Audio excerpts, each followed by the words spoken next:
था, लेकिन आप लोग थे नहीं, कल बहुत स्टूडेंट नहीं थे, ठीक है। तो सोलर रेडिएशन को मेजर कैसे करते हैं, तो इसमें एक यंत्र होता है, इसका नाम होता है पाइरेनोमीटर। पाइरेनोमीटर, राइट, PYRANOMETER, पाइरेनोमीटर। तो पाइरेनोमीटर जो है वो हमारा थर्मोपाइल को एम्प्लॉय करता है, ठीक है। नाउ ये थर्मोपाइल क्या होता है, थर्मोपाइल जो है ये थर्मोकपल्स का कॉम्बिनेशन होता है, राइट। एक थर्मोकपल को फिर हम कैसे बनाएंगे, राइट। एक थर्मोकपल, उम्मीद है शायद आपने 12वीं में पढ़ा हो, राइट। एक थर्मोकपल को बनाने के लिए हम दो डिसिमिलर मेटल्स लेते हैं जिनकी इलेक्ट्रिकल और थर्मल कंडक्टिविटी स्लाइटली डिफरेंट होती है, राइट।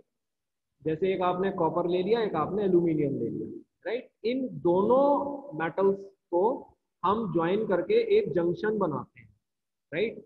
और जब उस जंक्शन को हीट किया जाता है तो इन दोनों मेटेलिक सरफेसेस, मेटेलिक कंडक्टर्स के एंड पर एक पोटेंशियल डिफरेंस जनरेट हो जाता है, राइट।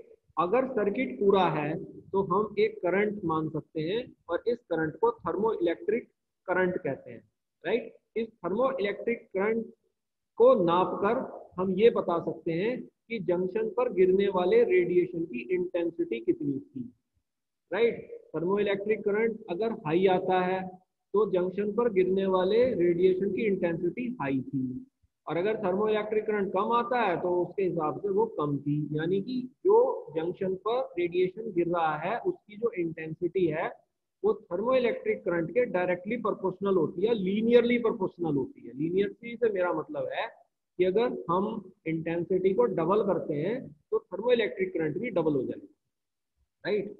तो इस तरीके से थर्मो इलेक्ट्रिक करंट को मेजर करके हम ये निकाल लेते हैं कि थर्मोपाइल पर जो सोलर रेडिएशन गिर रहा था उसकी क्या इंटेंसिटी थी, राइट। तो ये पाइरेनोमीटर है। इस पाइरेनोमीटर में जो ये थर्मोपाइल है ये एक डोम शेप्ड स्ट्रक्चर में होता है, राइट। तो ये डोम शेप्ड स्ट्रक्चर जो है ये ऑप्टिकल ग्लास या एक्रिलिक प्लास्टिक का बना हुआ होता है, राइट। एक डोम जैसे गुंबज होता है ना उस तरह की शेप के अंदर होता है ये थर्मोपाइल। तो हमारा सोलर रेडिएशन इस dome shaped optical glass surface के अंदर चला जाता है और थर्मोपाइल के किसी जंक्शन के ऊपर गिरता है और गिरकर हीट प्रोड्यूस करता है जिससे कि एक थर्मो इलेक्ट्रिक करंट बनता है।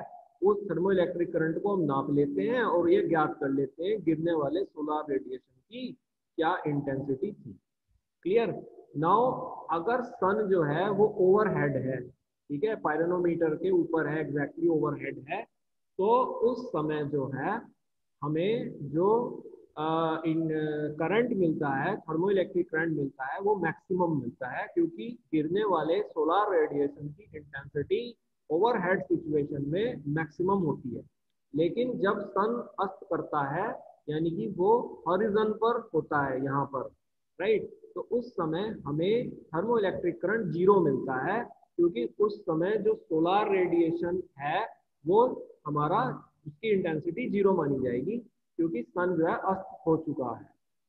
क्लियर। तो ये ओवरऑल बात है कि दिन में, क्योंकि सन तो देखो यहाँ से उदय होगा, यूं चढ़ेगा, चढ़कर यहाँ पहुंचेगा और यहाँ से यूं अस्त होकर के यहाँ आ जाएगा, ठीक। तो क्योंकि अपनी लोकेशन को चेंज कर रहा है ना लोकेशन चेंज, तो उसके हिसाब से उसकी इंटेंसिटी भी चेंज होगी।